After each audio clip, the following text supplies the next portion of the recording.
Fala pessoal, todos bem? Sejam todos muito bem-vindos, eu sou o William Godoy. Esse vídeo tem um patrocínio da 1xBet, que é uma empresa bookmaker que garante a vocês grandes ganhos e pagamentos rápidos. Aqui está o nosso cupom promocional e exclusivo para vocês inscritos no nosso canal, Godoy1x. Para se cadastrar é muito fácil, eu deixo o link na descrição do vídeo, nosso comentário fixado, acessem por ali. Na hora de realizar o seu depósito, realize com o nosso cupom Godoy1x para você pegar bônus em dobro. E a partir dali, faça o seu palpite vencedor. Tem jogo hoje entre Palmeiras e Novo Horizontino. Você pode aproveitar na 1xBet e, claro, com o nosso cupom Godoy1x. Fechado?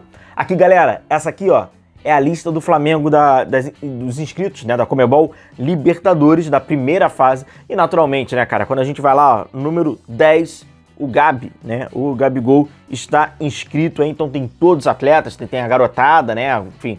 Vai começar, meus amigos, a Copa Libertadores vai começar nesse jogo contra o Milionários, que fica entre as duas decisões do Campeonato Estadual. A gente vai trazer vídeos falando sobre esse adversário do Flamengo. Vai começar de verdade, agora vai começar de verdade, né, a temporada. Então tá aí a lista dos inscritos da Copa Libertadores. Como vocês estão vendo, até aproveitando aqui, ó, camisa 5, Eric Pulgar, já retornou, né? Já está na sua fase final da sua transição, né? Ele precisou passar para aquele reforço, equilíbrio muscular, por isso até que ele não atuou na seleção chilena, acabou retornando, né? E tá aí então o Eric Pulgar, camisa 5, e já é uma expectativa para que ele jogue essas decisões. Bom, eu quero falar com vocês também sobre um jogador que vai voltar, que é ali o Gerson, né? O Gerson vai estar nessa tarefa aí de retorno, já iniciando ali, mas antes, eu queria falar com vocês sobre esse assunto, sobre SAF, e aí passa pelo Vasco e passa pela coletiva ontem do Pedrinho até um certo ponto constrangedora do presidente Pedrinho, né? O Pedrinho, assim, quase 10 vezes ele disse: não posso falar, porque tem, né, aquele contrato de ele não pode confidenciar nada, ele não pode falar nada. Então o Pedrinho ele acaba sentando naquela cadeira na sala de coletivo do Vasco para transparecer para o torcedor, para tentar, né, de uma certa forma, dar ali uma satisfação ao torcedor do Vasco, tirar a dúvida para esse torcedor, mas ele falou quase 10 vezes, não posso falar, não posso falar, não posso falar, quase angustiante. A cena é angustiante porque tu vê nitidamente que ele quer falar, precisa falar e não pode falar. A SAF, seja do Vasco ou seja de qualquer outro clube, o modelo SAF é um modelo muito novo no futebol brasileiro, onde a imprensa não conhece, o torcedor não conhece, os dirigentes dos clubes não conhecem, os presidentes, né, não conhecem, jogador não conhece, apesar do impacto do jogador, é mais aquela questão francesa, tá pagando, então para ele, né, mas é algo que o futebol brasileiro não conhece também. Então, com essa condição hoje do Vasco, que tinha uma expectativa muito grande, a expectativa era enorme, mas ela não condiz com a necessidade do Vasco. As necessidades do Vasco, elas eram emergenciais, então por isso que aquilo precisava de qualquer jeito, teve e achou que começou a criar expectativas, fantasias. E exclusivamente essa SAF do Vasco, ela não corresponde às expectativas do Vasco. Fica claro até na fala do Pedrinho, fica absolutamente claro na fala do Pedrinho. O Pedrinho parece ser uma figura decente, né? Parece ser um cara correto. Que ele é apaixonado pelo Vasco, isso aí não fica nenhuma dúvida. Talvez seja um dos presidentes mais apaixonados pelo clube com que preside, seja o Pedrinho, sem dúvida nenhuma.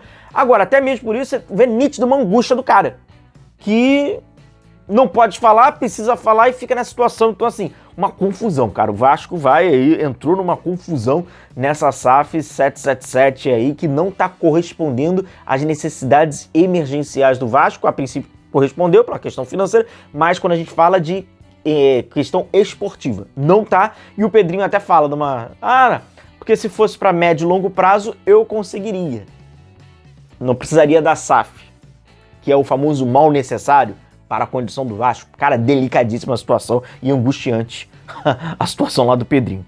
Vamos falar aqui sobre o Gerson, porque o Gerson retorna, né, iniciando ali as suas atividades físicas. Ele tá fazendo ali, né, aquela corridinha em volta do campo, tem todo um processo que o Flamengo já havia nos informado, eu já havia compartilhado com vocês, né, que a previsão é para o final de abril, o iniciozinho ali de maio, o Gerson está apto. Mas iniciando a corridinha física, né, para ver como o corpo dele vai corresponder, né, como ele vai pô, teve foi delicadíssimo, né? Situação aí do Gerson, precisando passar por cirurgia, ter um catéter e tal.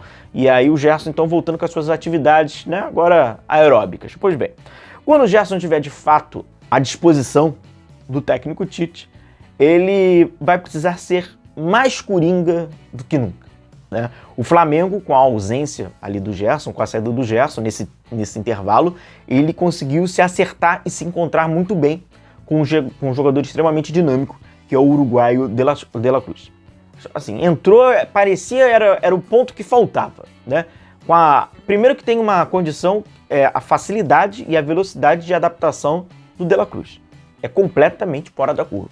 E além disso, a característica que ele deu àquele meio de campo, seja construindo ou recuperando a bola, tanto que ele recupera muito mais bolas do que o Gerson, porque ele tem uma forma muito, muito diferente, são jogadores muito diferentes, e ofensivamente é um jogador de muita velocidade, muita verticalidade, e que encaixa muito com o 4-3-3 que o Tite quer, onde aqueles jogadores pelos lados, né, precisam dessa velocidade e tal. O Gerson vai precisar ser o coringa. Por quê? Quando não tiver o De La Cruz, certamente ele vai estar ali no meio de campo, joga ali, mas já é numa outra rotação, já é numa outra cadência. Quando o De La Cruz estiver apto, possivelmente o Gerson não vai entrar ali. O Gerson pode ser que entre pelo lado direito. E aí, ele ocupa essa faixa do campo aqui. O Gerson seria o falso ponta pelo lado direito. Possivelmente a gente vai ver o Tite fazendo a mesma testagem que ele fez, utilizando o De La Cruz como um falso ponta e o Gerson como um meia centralizador. A gente vai ver o De La Cruz como um meia centralizador, porque é uma obviedade, tá dando certo, e o Gerson possivelmente se transformando ali num falso ponta pelo lado direito. Quando o Gerson vira um falso ponta pelo lado direito, já existe um diferente movimento do lateral do Varela. Porque o corredor mais externo, por mais que o Gerson vai pisar ali, vai estar ali, o Gerson não vai dar tanta profundidade, com velocidade, como dá o Luiz Araújo. Então o que vai exigir? Do Varela. O que não está acontecendo atualmente. Então a mudança ela pode ser singela, mas ela é impactante. Ela pode ser pequena, mas ela é grande. Com a entrada de um falso ponta pelo lado direito, como por exemplo a entrada do Gerson, como era do De La Cruz, mas enfim, com o Gerson, vai exigir uma mudança já atrás. O Varela, tem sido lateral de mais construção, ficando um pouco mais, ele vai precisar passar. Eu fiz um vídeo, eu vou deixar aqui. A gente já falou sobre o lateral construtor, já mostrei para vocês sobre essa condição do Varela no jogo do Flamengo. Então, para você que ainda não acompanhou, tá aqui. Então, já muda bastante. E aí, aquilo, é o Gerson como um falso ponta, um meia flutuando ali, né? E o lateral para precisar dar esse equilíbrio e vai precisar ter essa profundidade, essa ultrapassagem pelo lado direito. Na minha opinião, passa por uma condição que eu acho que a gente vai ver.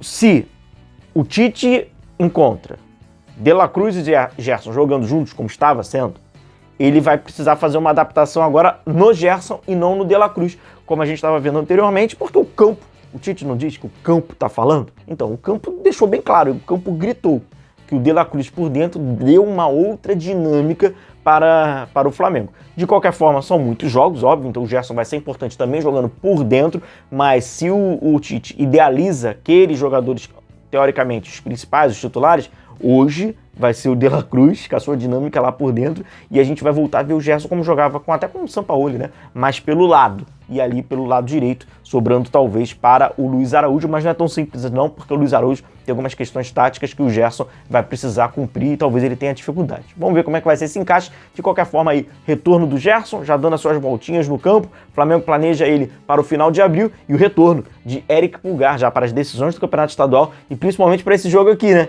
Que está entre as decisões, que é a estreia do Flamengo na Copa Libertadores. Como vocês viram, já tem a inscrição dos atletas. Um grande abraço a todos vocês, continuem se cuidando. A gente vai se vendo por aqui. Um abração a todos. Valeu!